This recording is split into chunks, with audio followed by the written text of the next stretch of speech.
তলায় তলায় কট্টরপন্থীদের মতন সেনাও কি ঢাকার অন্তর্বর্তী সরকারকে নিজেদের ইচ্ছে মতন চালাচ্ছে? প্রশ্নটা খুঁচিয়ে দিলেন মোহাম্মদ ইউনূস নিজেই। বাংলাদেশের সেনাকে পুলিশের সমান ক্ষমতা দিলেন তিনি।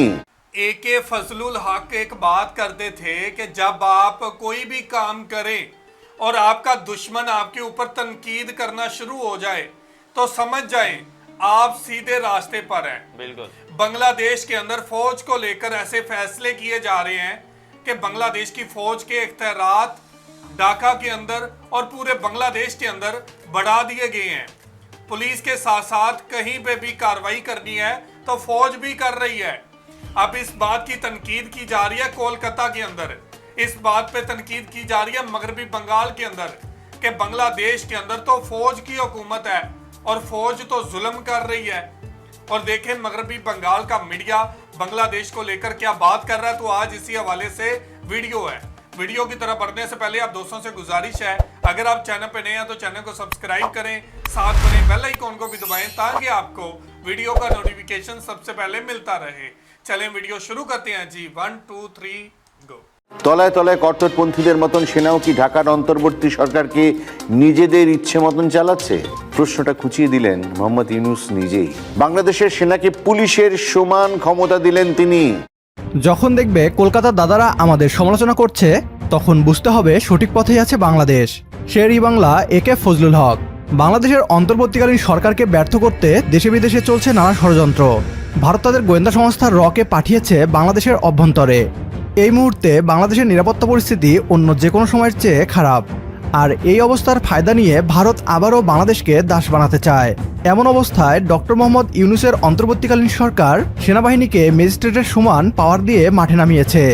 ডক্টর মোহাম্মদ ইউনূসের এমন সিদ্ধান্তে দলবল নির্বিশেষে বাংলাদেশের জনগণ খুশি থাকলেও ঘুম হারাম হয়ে গিয়েছে পশ্চিমবাংলার দাদাদের। ডক্টর মোহাম্মদ ইউনূস নাকি গণতন্ত্রের নাম করে বাংলাদেশের সেনাবাহিনীর শাসন চালু করেছে। এতদিন বাংলাদেশের নতুন অন্তর্বর্তীকালীন সরকারকে নিয়েছিল মাথা ব্যথা। এবার দাদাদের চুলকানি শুরু হয়ে গিয়েছে সেনাবাহিনীকে নিয়ে। কেন পশ্চিমবাংলার মিডিয়া বাংলাদেশ সেনাবাহিনীকে ভয় পাচ্ছে? বিস্তারিত থাকছে বিডিটিউবের আজকের এই ভিডিওতে। শেখ হাসিনা দেশ ছাড়ার পর আমরা দেখলাম খুব তাড়াতাড়ি তদারকি সরকার দায়িত্ব নিল। মোহাম্মদ ইউনূস দেশের দায়িত্ব নেবার পর আমরা বাংলাদেশের সেনাকে আর সে দেশের সিভিলিয়ান লাইফে খুব একটা দেখিনি সেভাবে। ভালো খবর বলতে হবে, তবে সবটাই কি আসলে আইওয়াশ? তলায় তলায় কট্টরপন্থীদের মতন সেনাও কি ঢাকার অন্তর্বর্তী সরকারকে নিজেদের ইচ্ছে মতন চালাচ্ছে? প্রশ্নটা খুঁচিয়ে দিলেন মোহাম্মদ ইউনূস নিজেই। বাংলাদেশের সেনাকে পুলিশের সমান ক্ষমতা দিলেন তিনি। একটু খোলসা করে বলি, দেখুন সীমান্তে সেনা আধা সেনা থাকে আমরা জানি, উপদ্রুত অঞ্চল হলেও বিভিন্ন জায়গায় সেনার প্রবেশ দেখি আমরা, নাগরিক জীবনেও কখনো কখনো সেনার উপস্থিতি টের পাওয়া যায়, সব আমাদের দেশেও হয়। দরকারে সেনা যে কাউকে ধরতে পারে, কিন্তু সেনা কারোর বিরুদ্ধে এফআইআর করতে পারে না, গ্রেফতার করতে পারে না। সেনা কাউকে আটক করলে নিয়ম হলো ওই ব্যক্তিকে তারা পুলিশের হাতে তুলে দেবে, পুলিশ এফআইআর করবে, কোর্টে তুলবে, তারপর যেরকম বিচার হয় হবে। গণতন্ত্র ফেরানোর নামে বাংলাদেশের অস্থায়ী সরকারের কাজকর্মে এখন দেখছি উলট পুরাণ। পুলিশ কি করবে এবং করবে না তা আমাদের দেশে ফৌজদারি কার্যবিধি বা সিআরপিসিতে লেখা আছে পরিষ্কারভাবে। এখন যেটা বদলে হয়েছে ভারতীয় নাগরিক সুরক্ষা সংহিতা। ব্রিটিশদের তৈরি করে যাওয়া সিআরপিসি বাংলাদেশে এখনো আছে। সেখানেই পুলিশকে আটক, গ্রেফতার ও প্রয়োজনে গুলি চালানোর ক্ষমতা দেওয়া আছে। সেই ক্ষমতা এবার বাংলাদেশের সেনার হাতেও চলে। শেখ হাসিনার পতনের পর বাংলাদেশ নিয়ে ভারতীয় গোয়েন্দা সংস্থা র একের পর এক পরিকল্পনা বাস্তবায়ন করছে বলে রিপোর্ট করেছে জার্মানির news portal the mirror Asia. এই মুহূর্তে বাংলাদেশের অভ্যন্তরীণ সিকিউরিটি তলানিতে। পুলিশ এখনও সঠিকভাবে কাজে যোগ দেয়নি। এমন অবস্থায় ভারতীয়রা ফাঁকা মাঠে গোল করার পরিকল্পনায় নেমেছিল। তবে ডক্টর মোহাম্মদ ইউনূস সেনাবাহিনীকে ম্যাজিস্ট্রেসি ক্ষমতা দেওয়ার মাধ্যমে ফাঁকা মাঠকে মুহূর্তেই ভারতীয় র এজেন্টদের জন্য কবরে পরিণত করেছে। ঠিক এ কারণেই পশ্চিমবাংলার মিডিয়ার ঘুম হারাম হয়ে গিয়েছে। বাংলাদেশে গণতন্ত্র কবে আসবে তা নিয়ে পশ্চিমবাংলার মিডিয়ার এত চিন্তা না করলেও হবে। বাংলাদেশের কি হবে তা আমাদের দেশের মানুষই নির্ধারণ করবে। বাইরে থেকে ভারতের নাক গলানোর দরকার নেই। সেনাবাহিনীকে 2 মাসের জন্য নয়, আগামী 1 বছরের জন্য ক্ষমতা দেওয়া দরকার। আমাদের সাথে যদি আপনিও একমত হন তাহলে কমেন্ট বক্সে ইয়েস লিখে জানিয়ে দিন আমাদের। तो जी व्यूवर, ये थी वीडियो और आपने देखा कि डॉक्टर मोहम्मद यूनुस से बांग्लादेश की आवाम खुश है। अगर बांग्लादेश से नहीं खुश तो मगरबी बंगाल का मीडिया खुश नहीं है। मगरबी बंगाल का मीडिया बांग्लादेश पर तनकीद कर रहा है। तो AK फजलुल हक एक बात करते थे कि जब आपके ऊपर तनकीद होने लगे तो समझ जाएं कि आप सीधे रास्ते पे हैं, ऐसा ही है। आप सही काम कर रहे हैं। अब देखें मगरबी बंगाल का मीडिया बांग्लादेश की फौज के ऊपर, बांग्लादेश की हुकूमत के ऊपर एक प्रोपेगेंडा कर रहा है, तनकीद कर रहा है कि बांग्लादेश के अंदर डॉक्टर मोहम्मद यूनुस ने फौज को पूरे इख्तियारात दे दिए हैं। भारत इस ताक में था कि बांग्लादेश के हालात ठीक नहीं हैं तो बांग्लादेश के अंदर रो के एजेंट भेजे जाएं, बांग्लादेश के हालात को मजीद ख़राब किया जाए, बांग्लादेश के अंदर हिंदुओं के ऊपर हमले करके बांग्लादेश के ऊपर इल्ज़ाम लगाया जाए, बांग्लादेश की इस्लामी जमातों को बदनाम किया जाए। लेकिन उसके बरक्स बांग्लादेश की हुकूमत ने पुलिस के साथ साथ पूरे इख्तियारात फौज को दे रखे हैं और फौज ने कार्रवाइयाँ शुरू कर दी। और पकड़े कौन लोग गए? पकड़े गए रो के एजेंट जो बांग्लादेश के हालात खराब कर रहे थे, जो बांग्लादेश के अंदर जो हिंदू थे उनके ऊपर हमले कर रहे थे, जो ईसाई थे उनके ऊपर हमले कर रहे थे।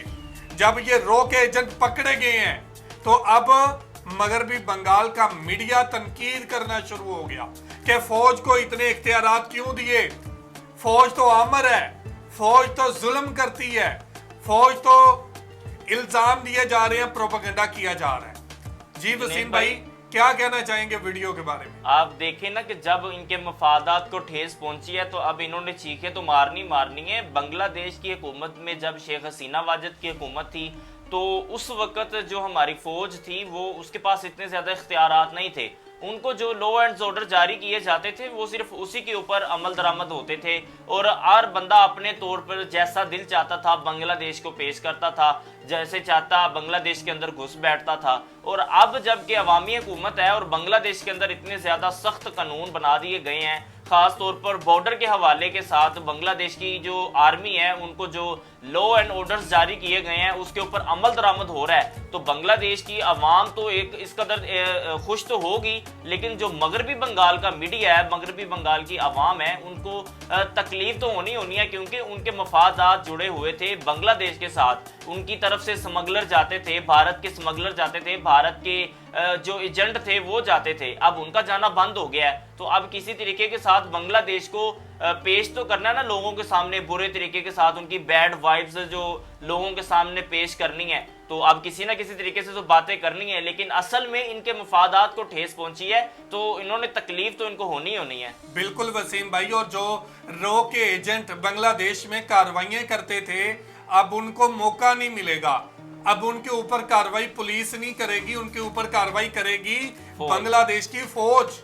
अब मगरबी बंगाल को, मीडिया को इसलिए तकलीफ हो रही है कि हमारे जो एजेंट हैं, जो बांग्लादेश के अंदर जाके तकरीबकारी करते हैं, जो बांग्लादेश के अंदर जाके हिंदुओं के ऊपर हमले करते हैं, जो आग लगाते हैं, हम लोग बदनाम तो बांग्लादेश की हुकूमत को करते हैं, बांग्लादेश की फौज को करते हैं, लेकिन अगर ये एजेंट पकड़े गए तो बदनाम तो हम हो जाएंगे।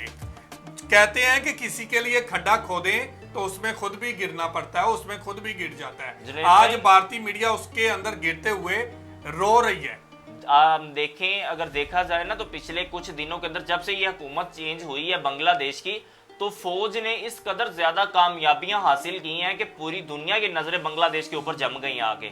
फौज ने अपने आप को इस कदर दिफाई तौर पर मजबूत किया है कि बांग्लादेश की अवाम भी अब फौज से भी बहुत ज्यादा खुश है, उनके साथ मोहब्बत करती है। और जो हमारी हुकूमत है, जो डॉक्टर मोहम्मद यूनुस साहब की हुकूमत है, वो अवामी फैसले करते हैं। जो अवाम के दिल के अंदर होता है यार इस तरह से होना चाहिए था, वो बिल्कुल उसी तरीके के साथ उनके सामने पेश कर दिया जाता है कि लो भाई, जो आप कह रहे थे, जो आप सोच रहे थे मुल्क के हक के अंदर बेहतर था, वो अब आपके सामने पेश कर दिया गया है। तो दूसरे लोगों को तकलीफ तो होनी होनी है। असल के अंदर जो बांग्लादेश स्टैंड हो रहा है, इसका रिजल्ट जो अब फैसले किए जा रहे हैं आने वाले 5 सालों के अंदर, 10 सालों के अंदर इसका रिजल्ट देखने को मिलेगा कि पूरी दुनिया बांग्लादेश के बारे में क्या बातें करेगी। बिल्कुल आपकी बात ठीक है। बांग्लादेश की फौज की कार्रवाइयां, बांग्लादेश की फौज की अच्छी कारकर्दगी और चीखें मगरबी बंगाल से सुनाई देनी शुरू हो चुकी हैं। तो ये थी आज की वीडियो। आप इस वीडियो के बारे में क्या कहना चाहते हैं जरूर कमेंट करके हमें बताइएगा।